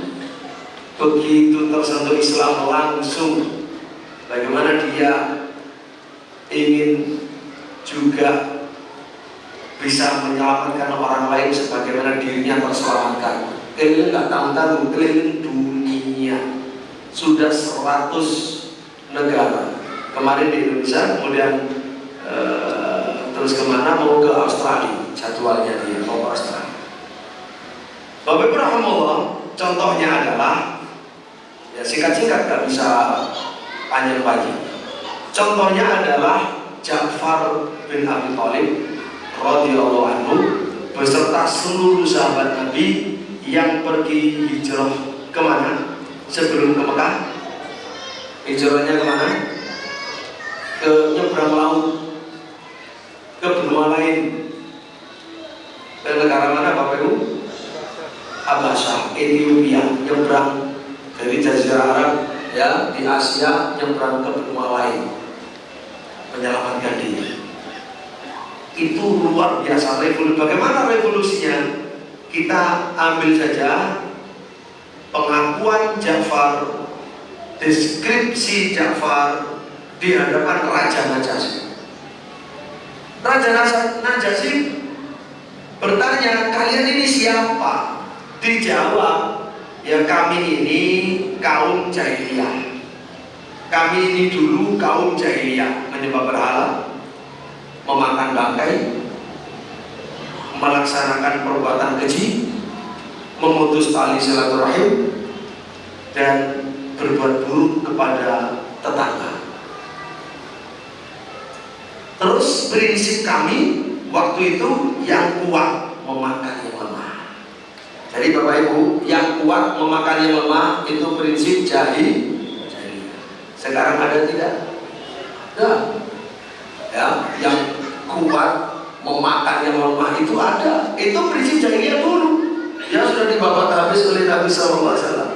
Dia cerita begitu. Kemudian sampai mengatakan, Paduka Raja, hingga Allah mengirim kepada kami seorang Rasul dari kami yang kami tahu nasabnya, yang kami tahu kejujurannya, kami tahu amanahnya, kami tahu kesuciannya. Lalu dia mengajak kami kepada Allah agar kami bertauhid kepada Allah, agar kami mencabut, berlepas diri dari semua yang kami sembah dan yang disembah oleh nenek moyang, nyembah berhala, dari batu, dari patung dan seterusnya. Lalu kami diperintahkan untuk berkata jujur, kami diperintahkan untuk menunaikan amanah, kami diperintahkan untuk silaturahim, kami diperintahkan untuk husnul jiwar. Kalau bertetangga itu baik dengan orang sekitar, tidak boleh ganggu. Termasuk yang diamalkan oleh orang Turki tadi. Padahal itu kepada Ibnu Sabil, bukan hanya jiwar, bagaimana dengan tetangganya. Kepada Ibnu Sabil yang kafir aja kayak begitu ya, Masya Allah.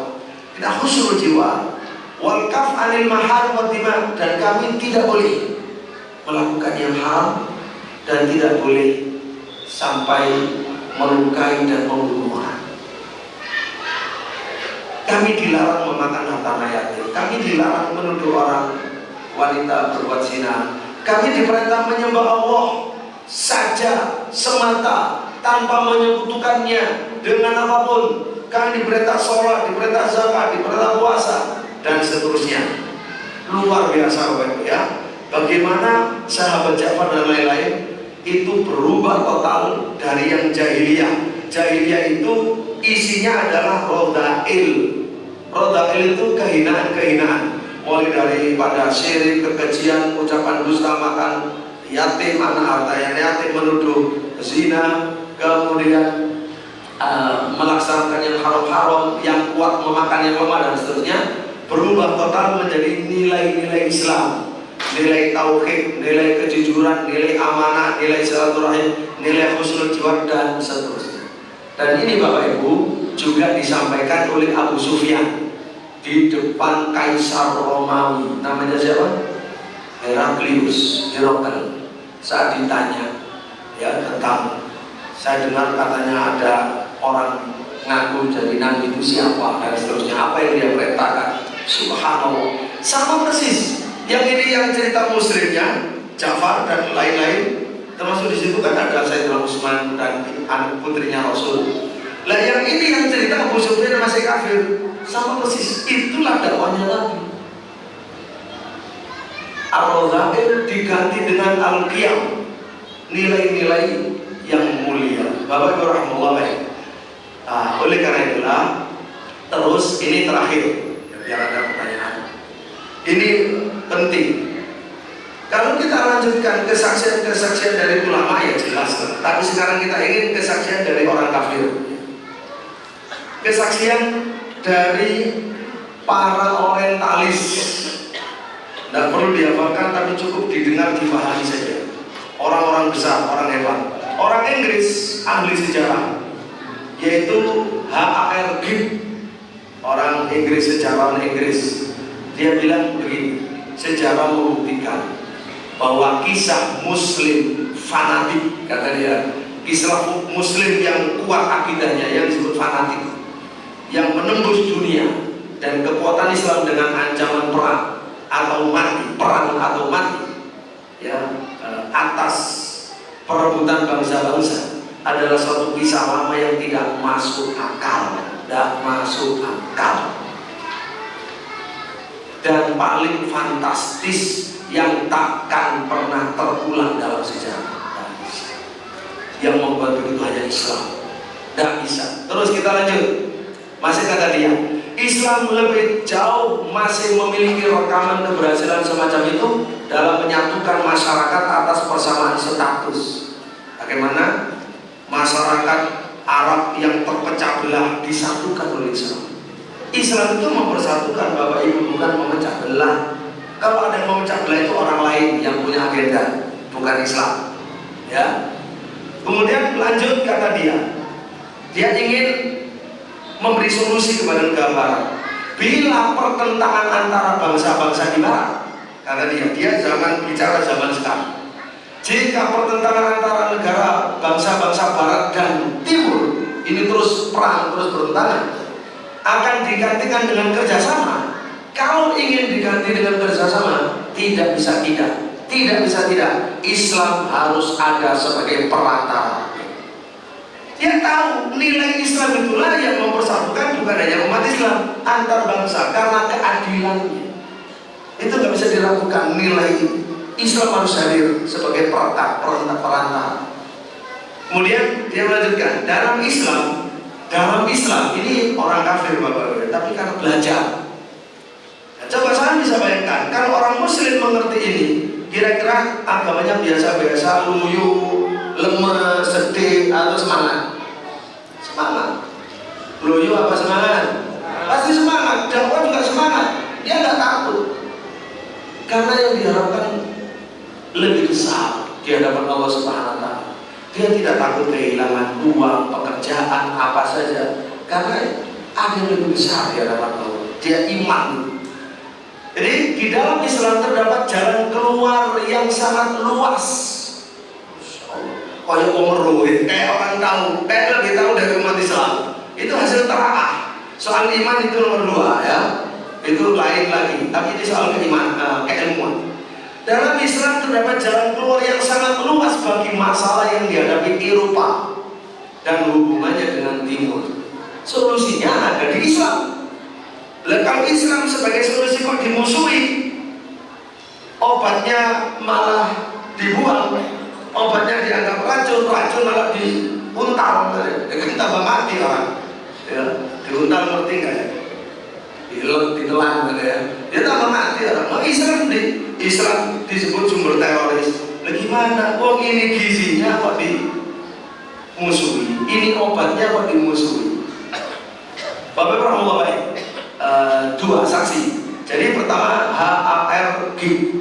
Yang kedua ini saksinya dari Arnold G. Toynbee, juga sejarawan Inggris, sama Inggrisnya, masih sama Inggrisnya. Dia bilang hilangnya rasa kesukuan antar muslim merupakan salah satu prestasi Islam yang mencolok dalam dunia modern saat ini. Kebaikan Islam merupakan yang amat mendesak untuk ditiru, diambil. Jadi Islam betul-betul mempersatukan sesuatu yang mustahil. Itu mustahil. Islam yang punya gaya otak. Terjemahnya aja, Pak. Hah? Terjemahnya aja. Belum dah, kami bisa apa terjemahnya. Yang tadi itu loh, ada kata Arab. Silakan Ustaz Khabir.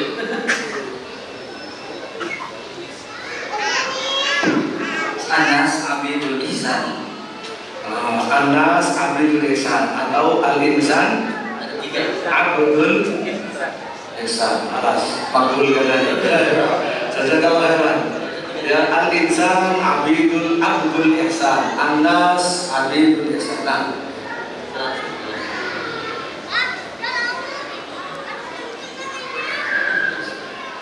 baik. Jazakallah khairan. Kedua, yang kita sampaikan pada sore hari ini masuk ke dalam bagian ilmu apa? Ada ilmu baru, namanya ilmu apa? Oh, nggak terserah. Betul. Islam. Ilmu mahasil Islam. Nah, betul saja saya kemarin.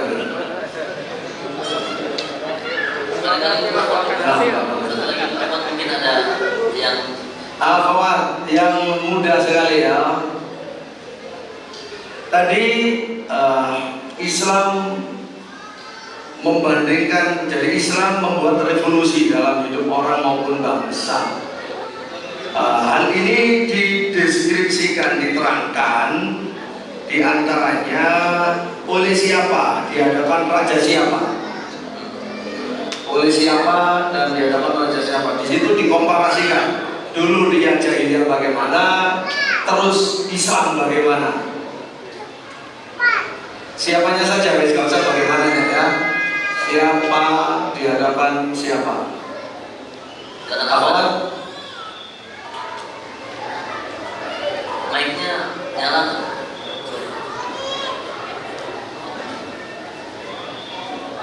Apa?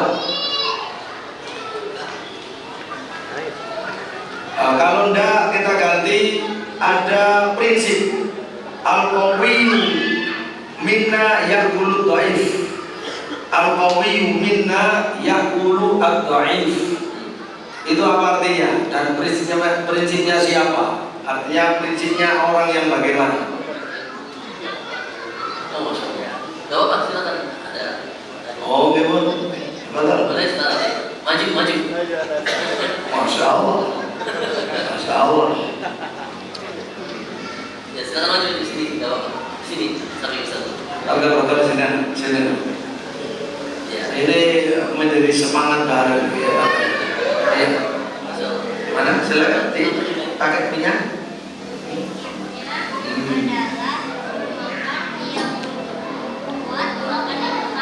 Masya Allah, itu prinsipnya siapa? Orang Islam atau siapa? Oh, Masya Allah, kalau itu ya, yang kuat memakan yang lemah itu adalah prinsip jahiliyah ya. Masya Allah, kalau dia begini, Masya Allah, luar biasa ya.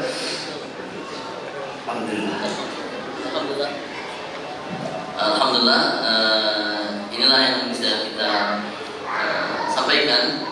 Semoga ini bermanfaat untuk kita semua dan bisa kita amalkan, sehingga ilmu itu menjadi ilmu yang bermanfaat dan bisa menjadi hujjah dari Allah Subhanahu wa Ta'ala. Allahumma inna nas'aluka ilman nafi'an wa na'udzubika min ilmin la yanfa'. Kita tutup dengan doa kafaratul majlis. Subhanallah wa bihamdik, asyhadu an la ilaha illa anta, astaghfiruka wa atubu ilaik. Assalamualaikum warahmatullahi wabarakatuh. Waalaikumsalam.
Assalamualaikum Ustaz. Sehat Ustaz? Insyaallah sehat Bapak.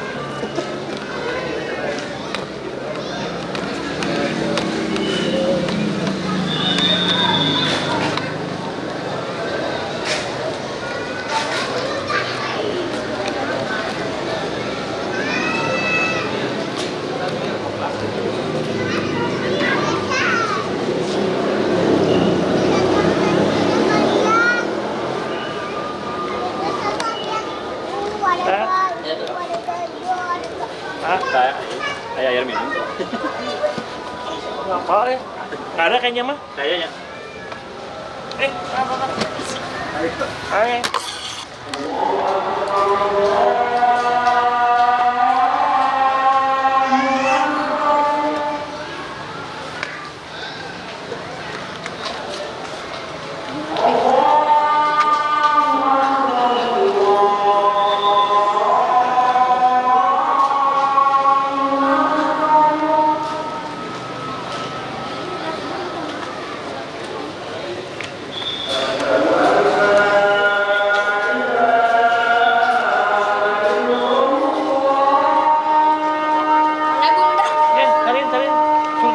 Sholat dulu gitu.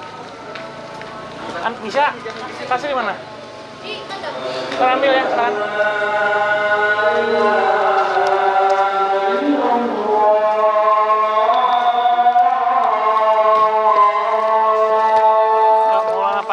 Panji. Yos.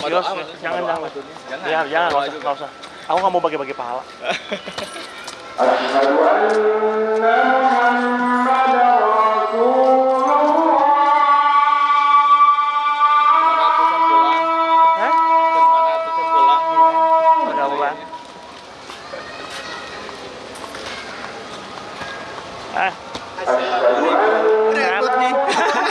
Bagian potong-potong.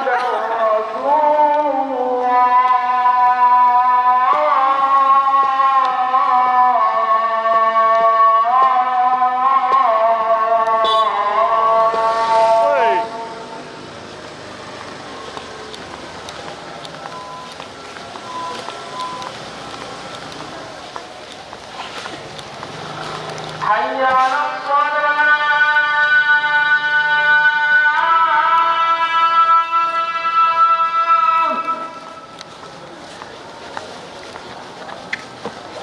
Hayya 'alas shalah.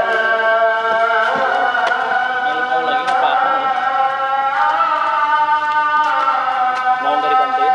Nggak usah. Aku sudah tahu.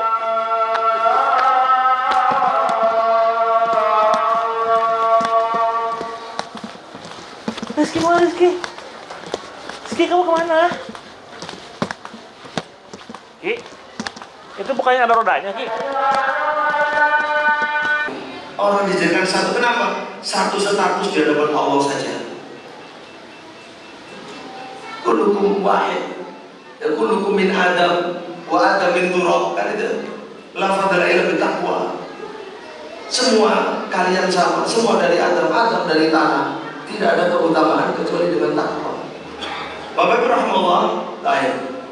Berikutnya yang terakhir, ya ketiga, kesaksian ketiga dari AML Stoddard, sejarawan Amerika. Ya, dari Inggris 2, dari Amerika 1. Semuanya sejarawan, ahli sejarah, membanding sejarah siapa saja, sejarah mereka, sejarah Arab, sejarah siapa saja. Begitu dibandingkan hasilnya menakjubkan. Islamlah yang mengubah sejarah manusia dan bangsa kepada yang lebih baik, mengubah sejarah revolusioner.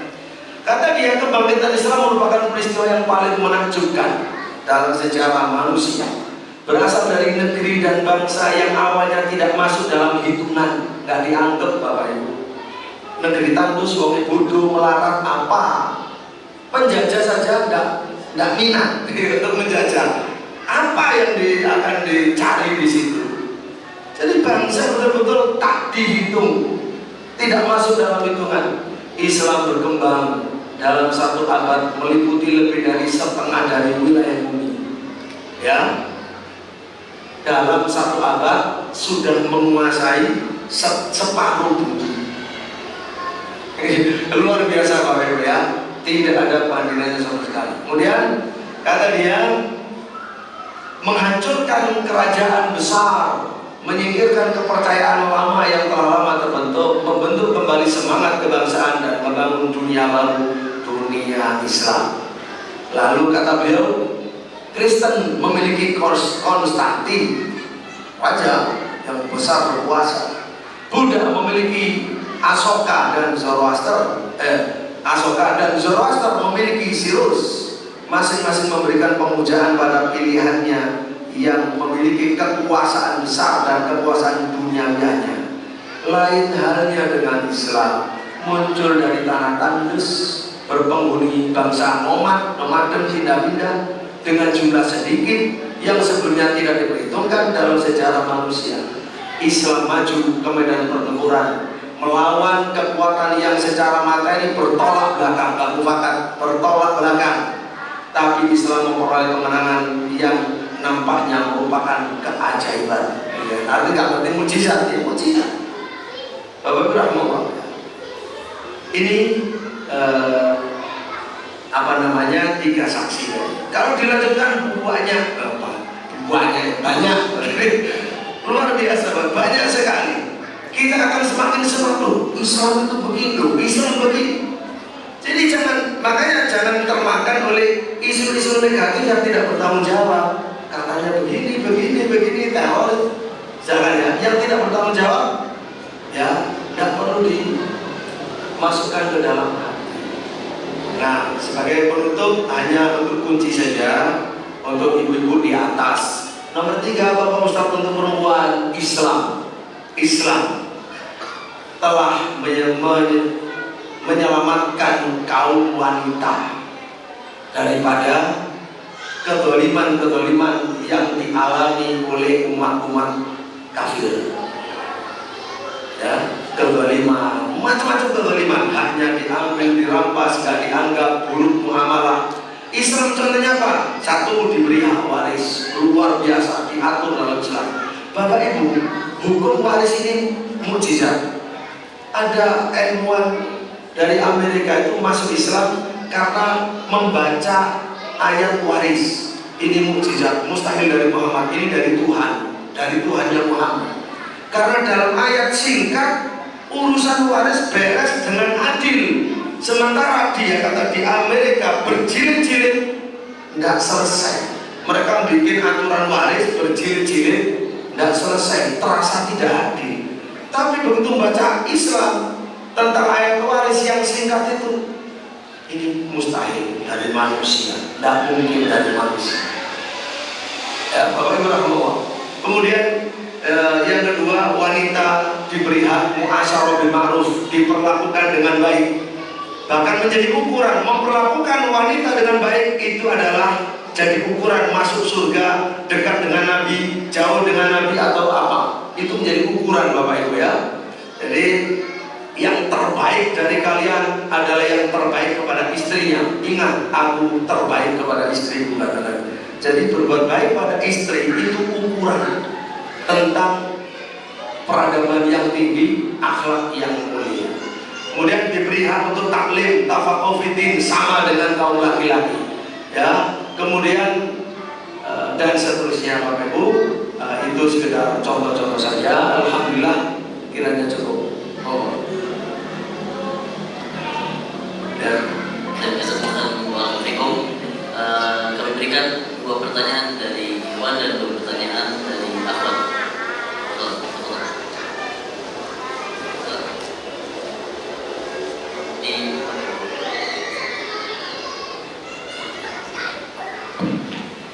Assalamualaikum warahmatullahi wabarakatuh. Assalamualaikum. Saya ingin bertanya, bagaimana cara kita menyampaikan dengan baik kepada keluarga kita yang masih banyak melakukan praktik kesyirikan? Karena mereka meyakini bahwasanya yang mereka lakukan itu adalah baik. Terus gimana kira-kira kita untuk menyampaikan dengan baik kepada keluarga kita? Baik, syukran jazakallahu khairan. Nah, barakallahu fikum. Intinya nomor 1, akhlak kita harus baik dulu. Itu syarat. Lalu di antara perbuatan akhlak baik itu adalah kita menyayangi mereka, perhatian kepada mereka, sering bantu, sering memberi, pokoknya sampai tertanam di hati mereka bahwa kita orang baik dan dia percaya sama kita. Itu aja, itu modal. Bukan dalil Quran Sunnah, tapi dalil akhlak. Dalil akhlak. Kalau kita sudah dipercaya sebelum bicara, sudah dekat, diperhatikan, nah baru mencari pendekatan, nyari momen yang bagus, tempat yang bagus, suasana yang bagus, ya mukadimah yang bagus, memulai contoh yang terbesar, ya contoh yang sekiranya bisa langsung menerima, bisa dites, dimulai bukan dengan mengkritisi kesalahan yang dilakukan, tapi kesalahan yang dilakukan oleh orang lain atau bangsa lain, untuk menyadarkan bahwa dalam Islam itu ada ukuran baik buruk. Baik buruk itu ukurannya apa? Nah, yang dikritik kalau orang lain entah zaman dulu, entah nenek moyang dulu, yang dia sama-sama tahu dulu pernah ada, sekarang sudah tidak ada, dulu orang kampung melakukan, sekarang sudah pada meninggalkan karena tidak rasional, padahal dulu semuanya dan seterusnya. Nah, itu untuk mengajari, merangsang akal pikirannya tentang ukuran baik dan buruk. Kalau itu berhasil, dia merasa senang, enjoy, kan bagus. Baru kemudian bisa merambah yang lain. Dimulai yang sifatnya ngajari dulu, bukan yang kalau untuk yang bersangkutan, bukan yang sifatnya ngeritik, apalagi yang dia fanatik, tapi yang sifatnya ngajari sesuatu yang penting, wajib tapi belum tahu, maka diajari dari tidak mengerti menjadi mengerti. Pokoknya terasa manfaat kita. Sudah percaya cara baik memberi manfaat, tidak ada suudzon, tidak ada tafsiran kita benci dia, kita sombong, nggak ada itu. Maka itu cara-cara terbaik. Ya insya Allah sampean atau antum mengerti nanti di keluarganya itu apa saja kesalahannya bisa diinventarisir, mana yang didahulukan untuk disampaikan, dan menyampaikan saja, jangan menunjukkan kebencian. Jadi dimulai dari dakwah bil hikmah itu anggap orang memang tidak tahu, betul-betul tidak tahu. Diperlukan orang yang menuntun, memberitahu, bukan memarahi, bukan mengejek, bukan menghina. Ya. Baik, begitu.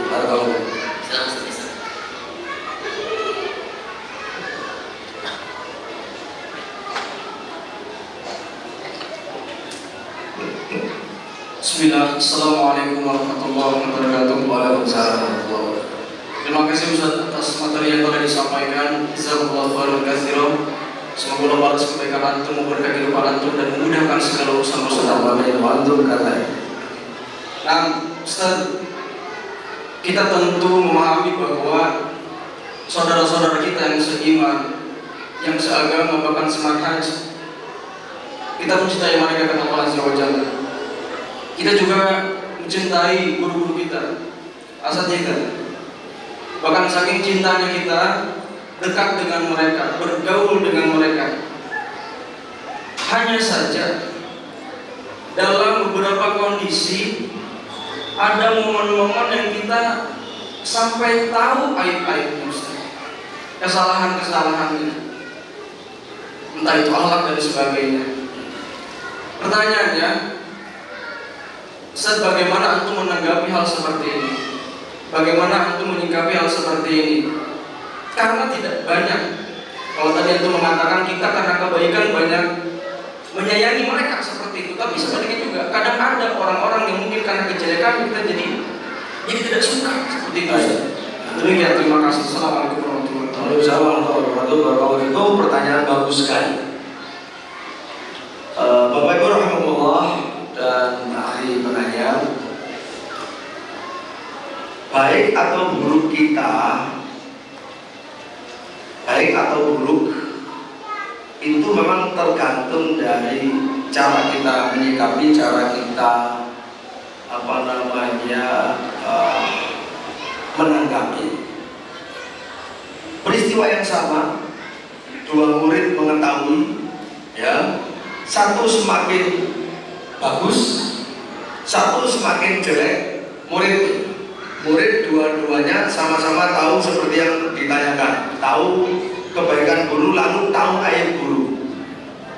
Itu bisa saja murid yang satu semakin hebat dalam kebaikannya, dalam mencintai gurunya, satu semakin menjauh dari guru, mungkin semakin gak ngaji, bisa. Itu berarti kan tergantung dari bagaimana sikap yang benar.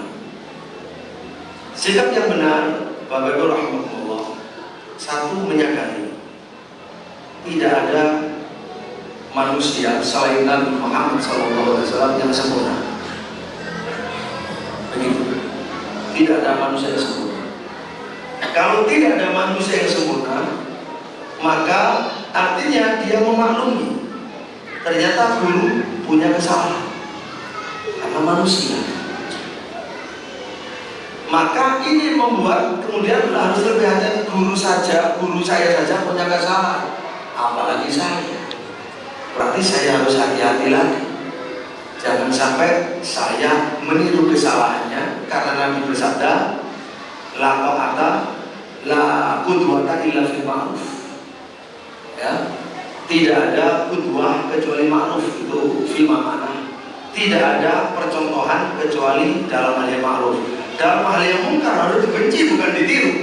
Orang alasan kenapa kamu begitu, saya tiru guru saya ternyata males sholat malam, saya juga males, tidak boleh, ya kan? Lalu niru kok yang jelek, gak boleh. Menurut Quran, menurut Sunnah, niru itu yang baik. Al-qudwa fil ma'ruf, begitu. Nah itu berarti kan harus punya prinsip juga. Nah, sambil mendoakan guru, mendoakan sudah ibadah. Dan keempat, menutup aib guru. Itu akan kembali kebaikannya kepada diri kita. Ambil kebaikannya, ambil ilmunya, tutup aibnya.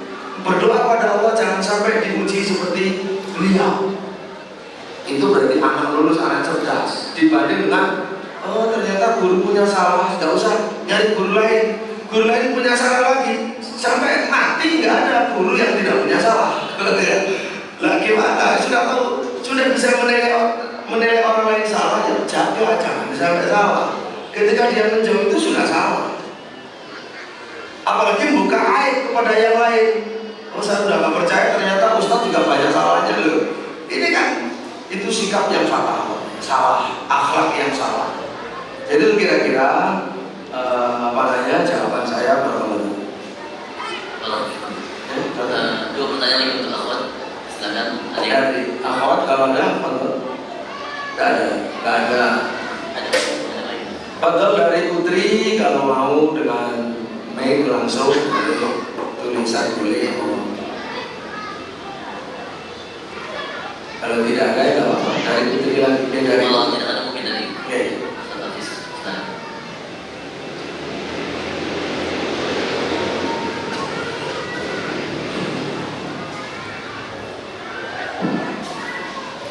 Bismillahirrahmanirrahim. Assalamualaikum warahmatullahi wabarakatuh. Waalaikumsalam warahmatullahi wabarakatuh.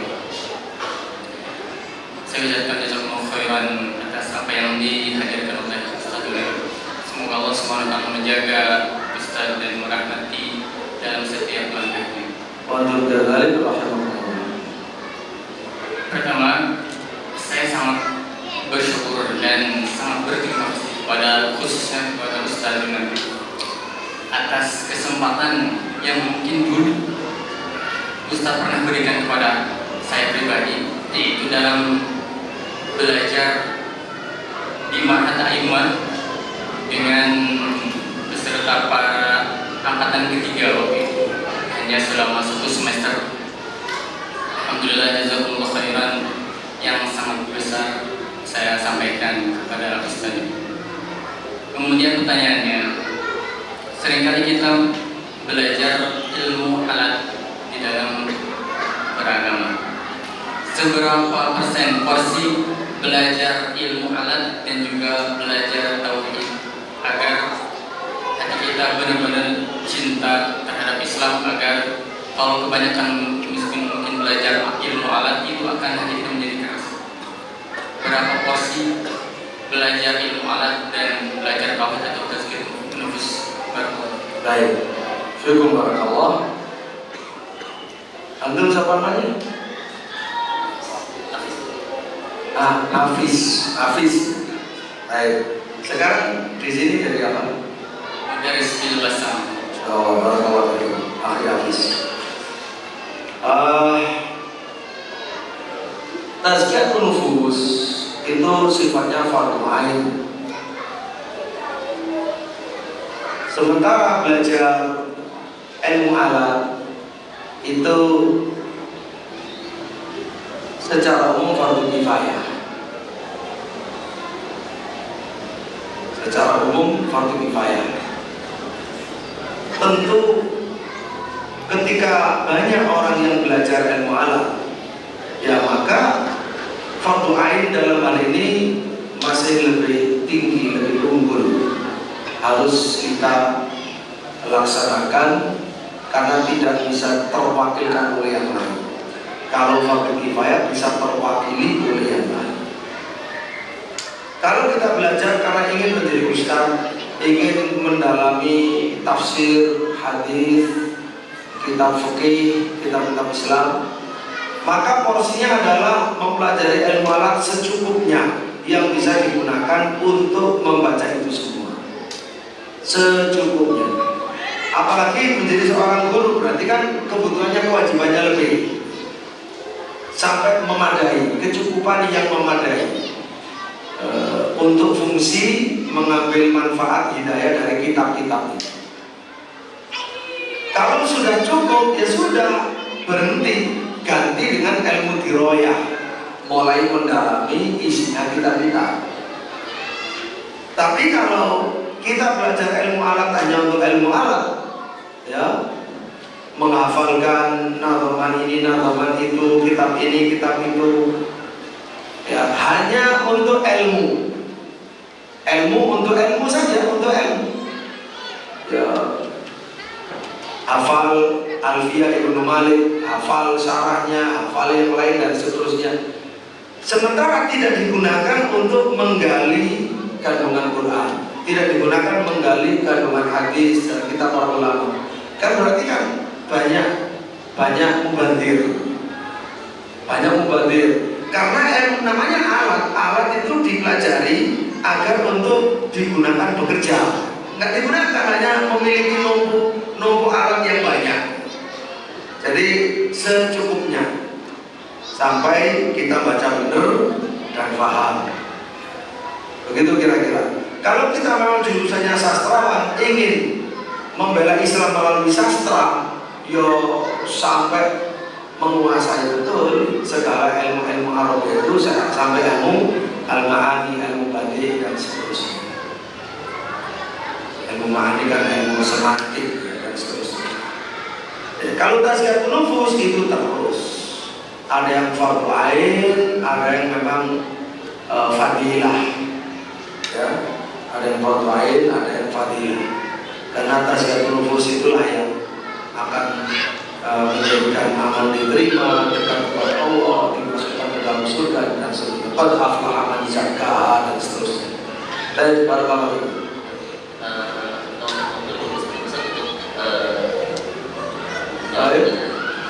Satu, silakan, siapa yang siap jawab. Pertanyaan pertama, sebutkan tiga manfaat yang Anda rasakan dalam ngaji kali ini sore. Silakan. 3 manfaat yang dirasakan.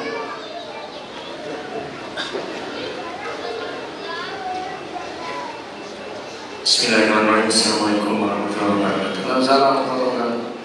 Yang pertama Ustaz, sesuai dengan judul makin cinta dengan Islam. 1, 2. Jadi dengan diberikannya paparan yang tadi dokter dari Rumania itu sangat menggugah bahwa memang Islam itu betul-betul baik, betul-betul hebat dan memang dirasakan oleh para kafir. Kemudian yang kedua, tentang buruknya syirik, tentang buruknya syirik. Nah, kemudian yang ketiga, bahwa dengan Islam itu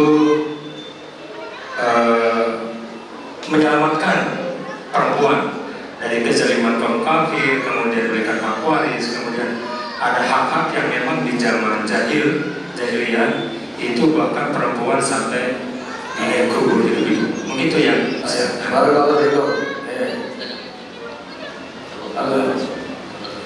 Yang kedua, pertanyaan sama tapi jawabannya harus berbeda. Sebutkan 3 manfaat yang sama merasakan belajar sore hari ini. Ini dulu, habis. Yang angkat tangan dulu.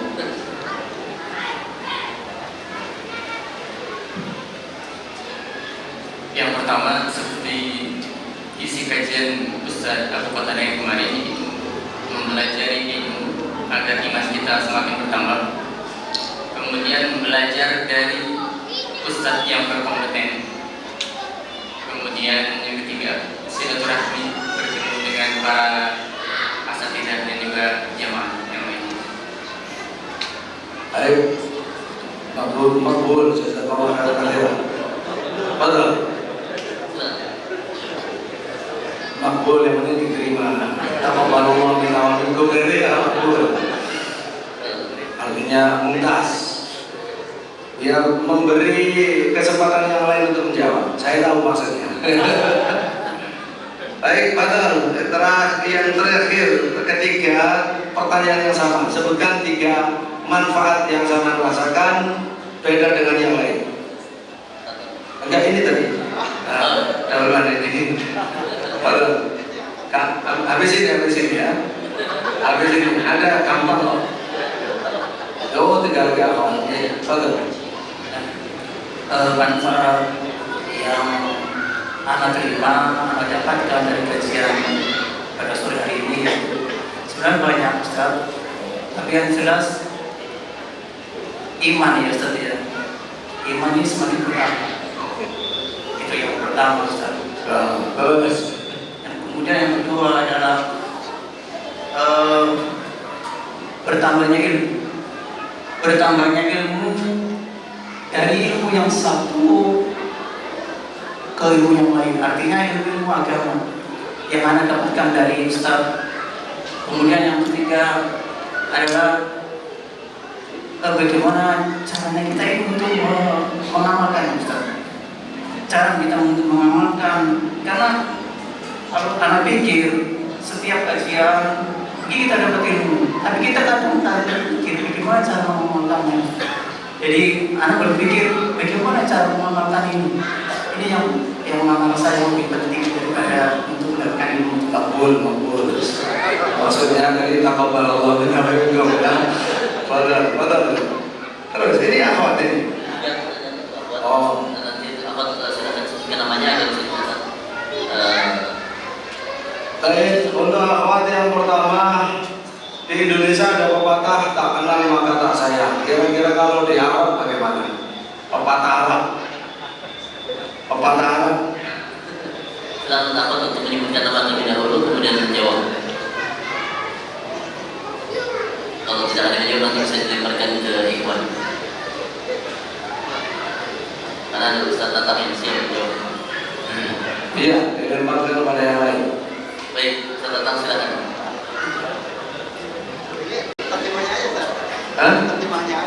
Belum dah, kami bisa apa terjemahin. Yang tadi itu belum ada kata Arab. Silakan Ustaz Khabir.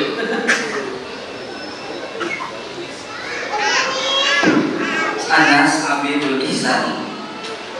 Anas Abidul Ihsan atau Al-Insan Ada 3. Abdul Ihsan. Alas, pakul katanya. Jazakallahu khairan. Ya, Al-Insan Abdul Ihsan. Anas Abidul Ihsan. Nah,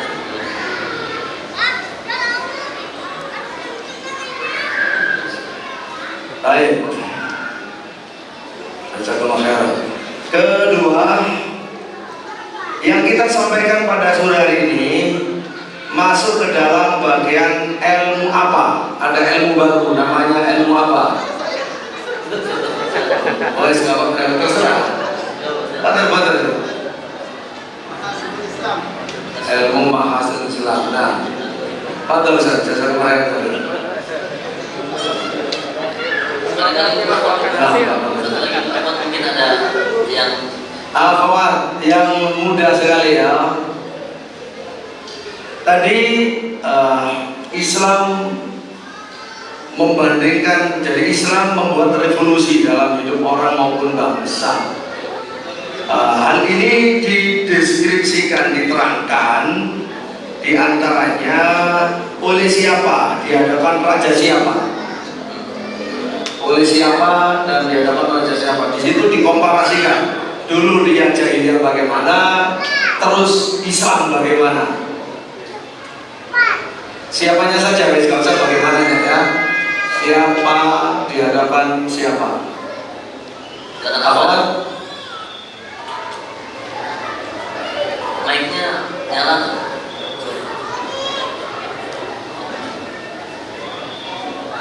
Akhwat. Kalau enggak kita ganti, ada prinsip al-qawiyyu minna yaqulu dhaif. Al-qawiyyu minna yaqulu ad-dhaif. Itu apa artinya? Dan prinsipnya siapa? Artinya prinsipnya orang yang bagaimana? Oh, gak apa-apa, silakan. Ada. Oh, betul. Betul. Boleh sekarang. Maju. Masya Allah. Masya Allah. Ya silakan maju di sini, gak apa-apa. Sini, samping satu. Betul sini. Ya. Ini menjadi semangat baru ya. Ya. Masya Allah. Mana? Silakan pakai minyak.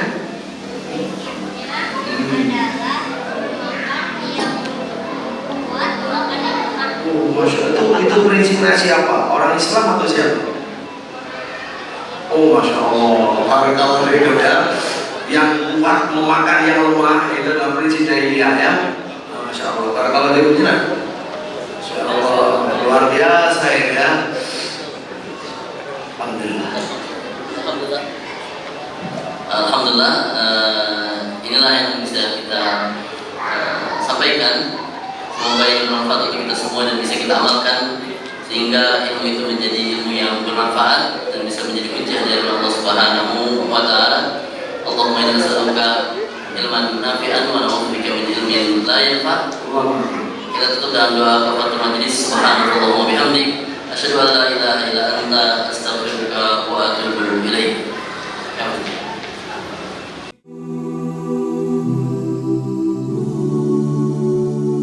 Kajian Islam